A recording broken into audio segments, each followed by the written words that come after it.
दोस्तों नमस्कार। हम एक और टी20 मैच कवर करेंगे जो कि इंडिया और जिम्बाब्वे के बीच 13 जुलाई को शाम 4:30 बजे से हरारे स्पोर्ट्स क्लब में यह मुकाबला खेला जाएगा। दोस्तों इस वीडियो में मैं आपको वो तमाम जानकारियां दूंगा जिसके बेस पर आप एक बेहतरीन टीम बनाकर चल सकते हैं। ठीक है ना। टीम बनाने के लिए कई फैक्टर जो होते हैं वो अहम होते हैं। हर एक की जानकारी मैं आपको दूंगा। ठीक। बात करें पिच रिपोर्ट की तो दोस्तों यहाँ की जो विकेट है एक बैलेंसिंग विकेट है, यानी कि बल्लेबाज और गेंदबाज को पिच से मदद मिलती है, चाहे फर्स्ट इनिंग हो या सेकंड इनिंग। अगर मैं बात करूँ बल्लेबाजी के लिए तो बल्लेबाजी के लिए यहाँ फर्स्ट इनिंग में अच्छी कंडीशन है। हाँ, सेकंड इनिंग में थोड़ा सा बल्लेबाजी करना थोड़ा टफ रहता जरूर है। ठीक है। अगर मैं बात करूँ बॉलर्स की तो यहाँ पर बॉलर्स के लिए चाहे स्पिनर हो या पेसर हो, पिच से मदद रहती है फर्स्ट इनिंग में भी सेकंड इनिंग में भी। ठीक है। तो थोड़ा सा आप इस बात को ध्यान में रखकर चलिएगा। एक टिप्स जो मैं आपको हमेशा देता हूँ, अगर आपको समय पर पिच रिपोर्ट नहीं मिल पाती है, ठीक है, तो कप्तान टॉस जीतने के बाद क्या कर रहा है, पहले बैटिंग कर रहा है या बॉलिंग कर रहा है, आप उसके डिसीजन को अपना आधार बनाकर भी टीम में प्लेयर का सिलेक्शन कर सकते हैं। ठीक है। अगर कप्तान टॉस जीतने के बाद पहले बल्लेबाजी चुनता है तो आप समझ सकते हैं कि हाँ फर्स्ट इनिंग में कम से कम यहाँ बल्लेबाजी के लिए अच्छी कंडीशन जरूर रहती होंगी। ठीक है। उसके बाद टीम क्या करेगी ये तो दोस्तों वक्त ही बताएगा। अब उसके बाद बात करेंगे वेन्यू रिकॉर्ड की। वेन्यू रिकॉर्ड की बात करें तो मैं आपके लिए दो वेन्यू रिकॉर्ड लेकर आया हूँ। एक ओवरऑल रिकॉर्ड है, एक जो करंट के 2024 में यहाँ टी20 मुकाबले खेले जा रहे हैं ये उनका रिकॉर्ड है। ठीक है। तो देखिए ओवरऑल रिकॉर्ड से बात करें तो देखिए यहाँ टोटल 43 टी20 मैच खेले गए हैं, जहां बैटिंग फर्स्ट करने वाली टीम 25 बार, तो वहीं सेकंड इनिंग में बल्लेबाजी करने वाली टीम 18 बार यहां अपने मुकाबले जीती है।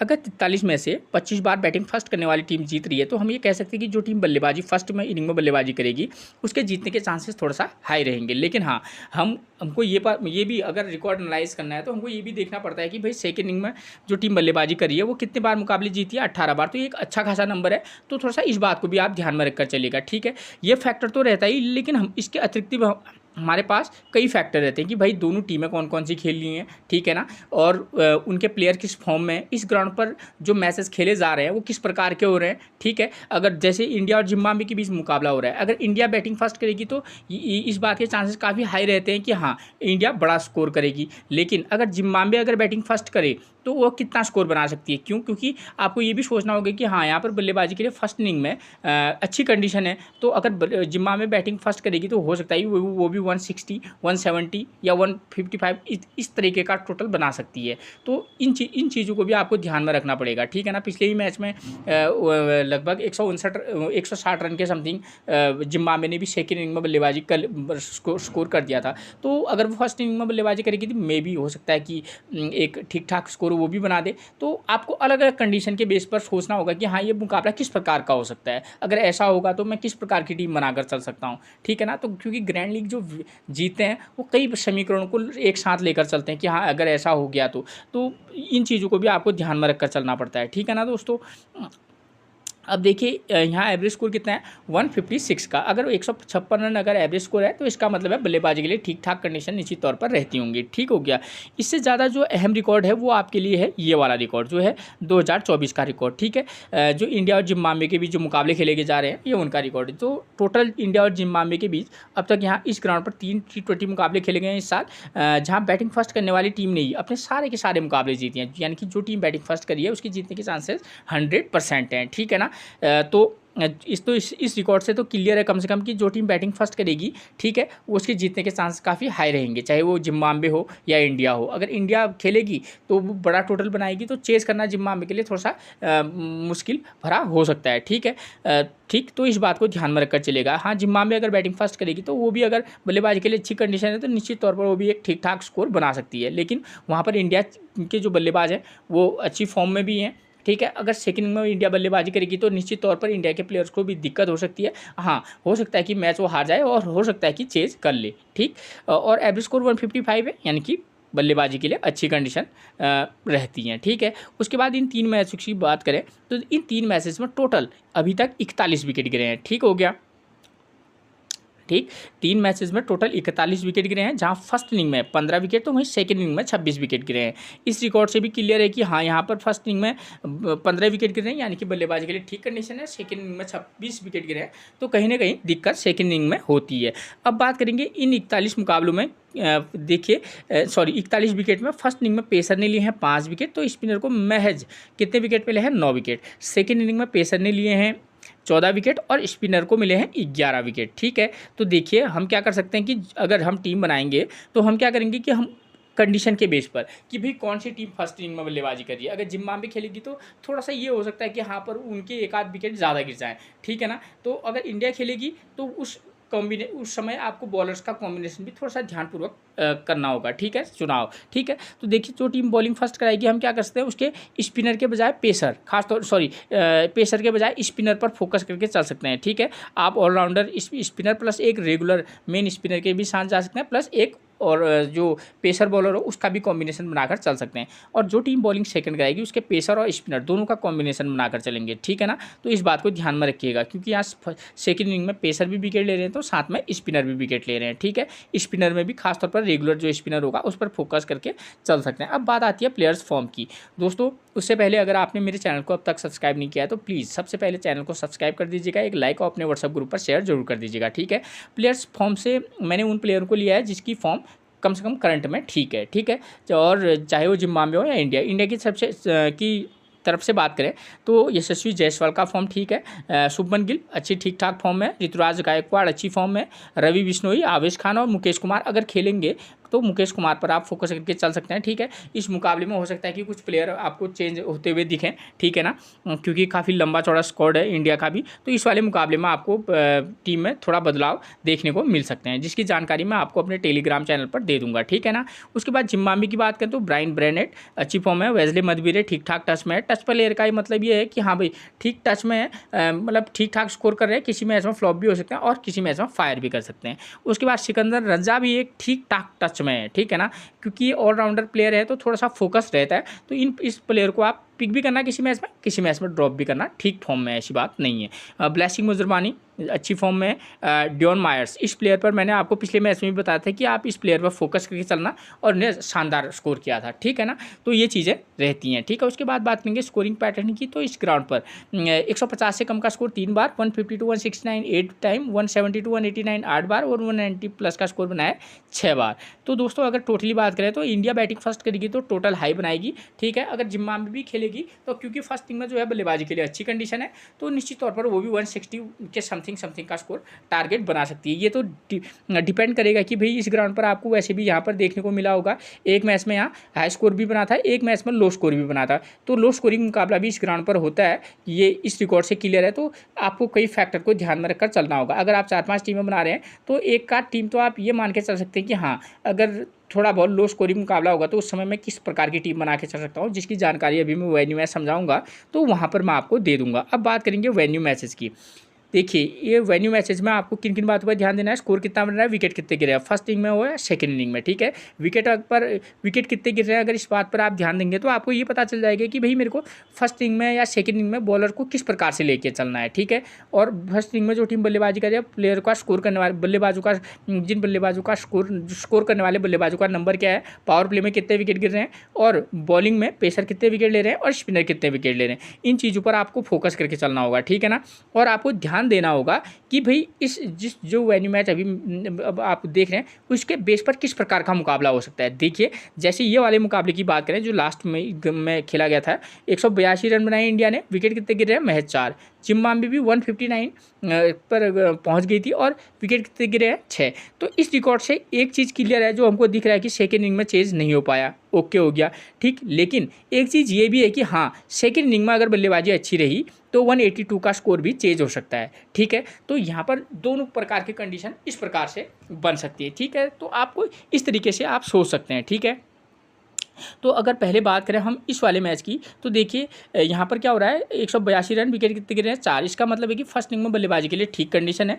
तो इसका मतलब ये है हम जो भी टीम बैटिंग फर्स्ट करेगी, जो भी टीम नहीं, अगर इंडिया बैटिंग फर्स्ट करेगी तो तब हमको थोड़ा सा चेंज करना होगा, अगर जिम्बाब्वे बैटिंग फर्स्ट करेगी तब भी हमको थोड़ा सा प्लेयर का सिलेक्शन थोड़ा चेंज करके चलना होगा, ठीक है। इंडिया बैटिंग फर्स्ट करेगी तो यहाँ पर एक बार फिर से हम क्या करते हैं, 1 नंबर 2 नंबर 4 नंबर या 3 नंबर के, यानी कि टोटली कहने का मतलब है कि आप टॉप ऑर्डर के प्लेयर पर फोकस करके चल सकते हैं, ठीक है। ठीक है। एक टीम में आप क्या करना, दोनों ओपनर जो अच्छी फॉर्म में है तो उनको मौका देना, 3 नंबर 4 नंबर के साथ भी जा सकते हैं, वरना किसी मैच में आप क्या कर सकते हैं, 2 ओपनर प्लस उसके बाद आप सीधे 4 नंबर के प्लेयर पर भी फोकस करके चल सकते हैं, वरना किसी मैच में आप दोनों ओपनर में से एक ओपनर को पिक करना, 3 नंबर 4 या 5 में से एक प्लेयर को पिक करना इंडिया की तरफ से। यानी कि टोटली मतलब ये कहने का मतलब है, अगर इस ग्राउंड पर ही मुकाबला होगा इसी पिच पर, तो वहाँ पर क्या होगा, क्योंकि हर एक, मैंने आपको हमेशा बताता हूँ कि 4-5 पिचेज होती है, हर पिच जो होती है कोई ना कोई लो स्कोरिंग वाली पिच रहती है, ठीक है। अगर हाई स्कोरिंग वाले पिच पर ही मैच होगा तो अगर, तभी मैंने आपको बोला कि कप्तान टॉस जीतने के बाद क्या कर रहा है, अगर कप्तान टॉस जीतने के बाद पहले बैटिंग करेगा तो इस बात के चांसेस बढ़ जाते हैं कि हाँ, बल्लेबाजी के लिए फर्स्ट इनिंग में ठीक कंडीशन निश्चित तौर पर रहती होंगी, ठीक है। तो इंडिया के लिए तो ये चीज़ होगी, अगर जिम्बाब्वे खेलेगी तब उस कंडीशन में आप 2 नंबर यानी कि ओपनर में से 1, 2 नंबर, 4 नंबर और 5 नंबर के प्लेयर पर फोकस करके चल सकते हैं, प्लेयर की फॉर्म के बेस पर। अगर 3 नंबर के प्लेयर की फॉर्म अच्छी नहीं है तो 4 नंबर को शिफ्ट करना, ठीक है। अगर 4 नंबर की प्लेयर की फॉर्म अच्छी नहीं होगी, 3 नंबर पर को भी पिक करके चल सकते हैं, ठीक है।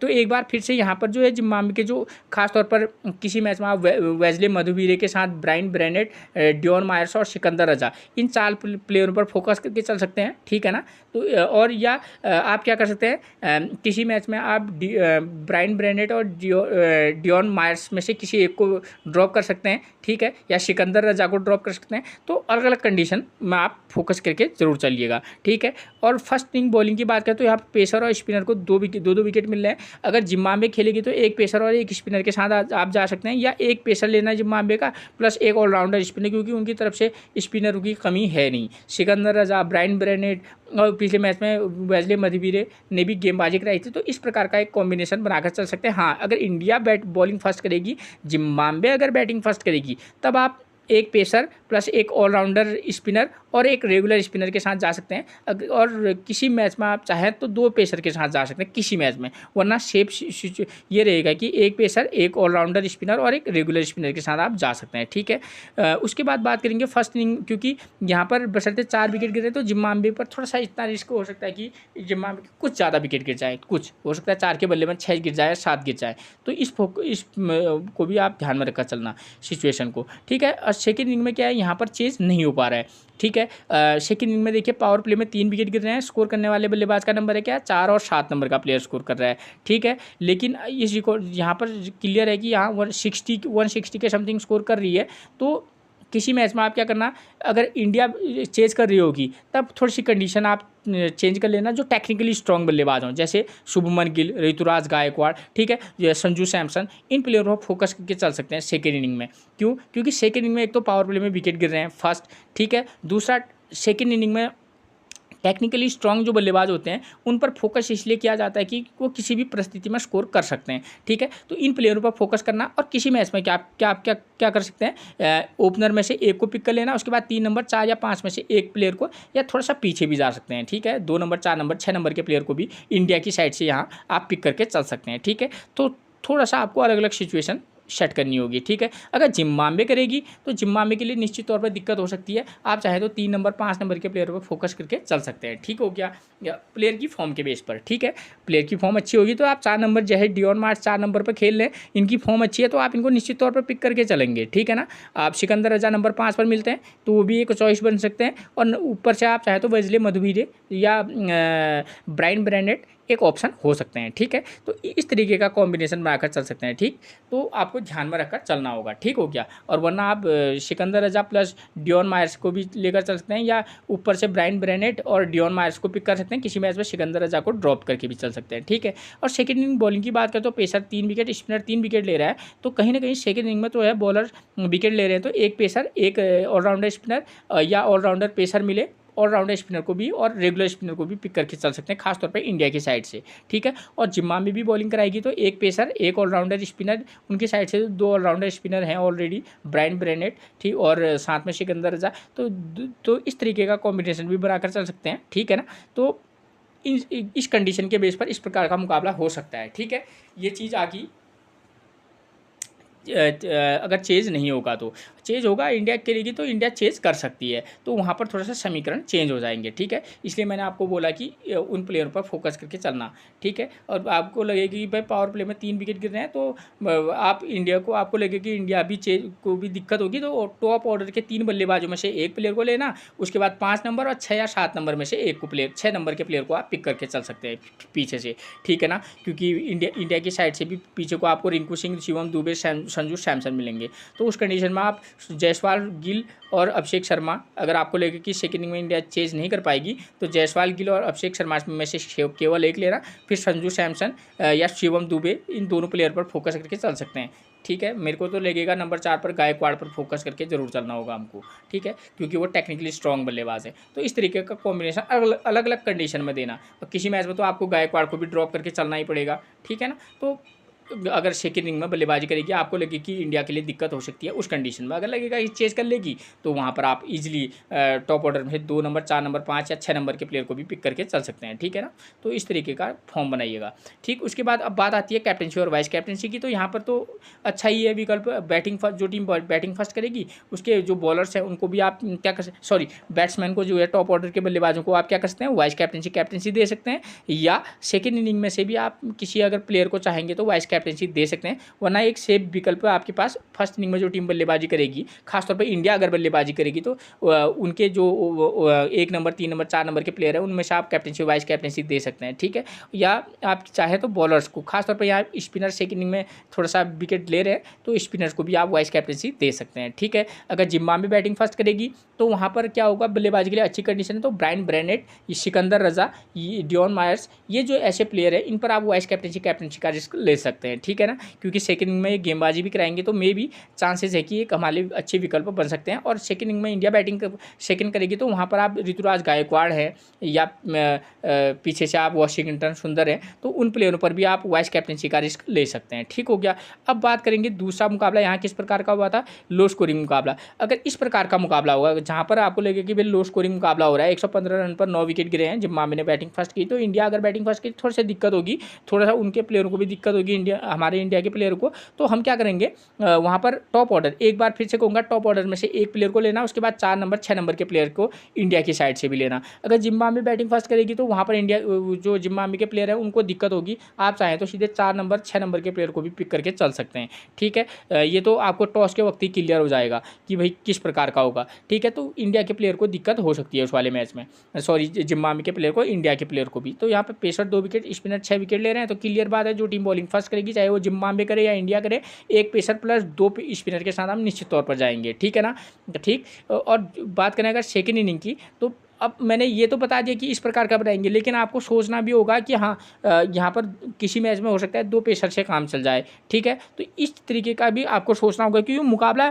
सेम ऐसा थोड़ी होगा, ऐसा जैसा होता है मुकाबला। ठीक है ना, तो हो सकता है इस वाले मुकाबले में स्पिनर को 4 विकेट मिले, यहाँ जो पेसर है वो 6 विकेट निकाल के ले जाएँ, तो इस तरीके का कॉम्बिनेशन। लेकिन जो कंडीशन कहती है कि यहाँ पर स्पिनर ज़्यादा विकेट लेंगे, तो हमारा ध्यान ये रहता है कि हाँ स्पिनर पर फोकस करके हम चलेंगे। ठीक है, क्योंकि शिवम दुबे को पिक करेंगे तो वहाँ पर लो स्कोरिंग मुकाबला होगा, तो एक कंडीशन देखने पड़ेगी आपको। ठीक है ना, और उसके बाद सेकेंड इनिंग में देखिए यहाँ पर चेज करना काफ़ी टफ है। इंडिया भी ऑल टीम आउट हो गई थी 102 रन में, तो एक बार फिर से यही कहूँगा कि आप चाहें तो टॉप ऑर्डर में से एक प्लेयर को लेना, वरना सीधे सेकेंड इनिंग में भी आप 4-5 जो बाद के प्लेयर हैं, 4 नंबर हो, 6 नंबर हो, 7 नंबर के प्लेयर पर फोकस करके चल सकते हैं यहाँ पर भी। ठीक है, सेकंड इनिंग में पेसर 5 विकेट, स्पिनर 5 विकेट, तो जो भी टीम सेकंड इनिंग में बॉलिंग कराएगी, पेसर और स्पिनर दोनों का कॉम्बिनेशन बनाकर भी आप चल सकते हैं, चाहे 2 पेसर प्लस 1 रेगुलर स्पिनर और एक ऑलराउंडर स्पिनर का कॉम्बिनेशन भी यहाँ पर बन सकता है। ठीक है, ये चीज़ आपकी क्लियर होती है। कैप्टनसी और वाइस कैप्टनसी के लिए ज़्यादा इसमें सोचने की ज़रूरत है ही नहीं, स्पिनर। ठीक है, पेसर को भी आप क्या कर सकते हैं,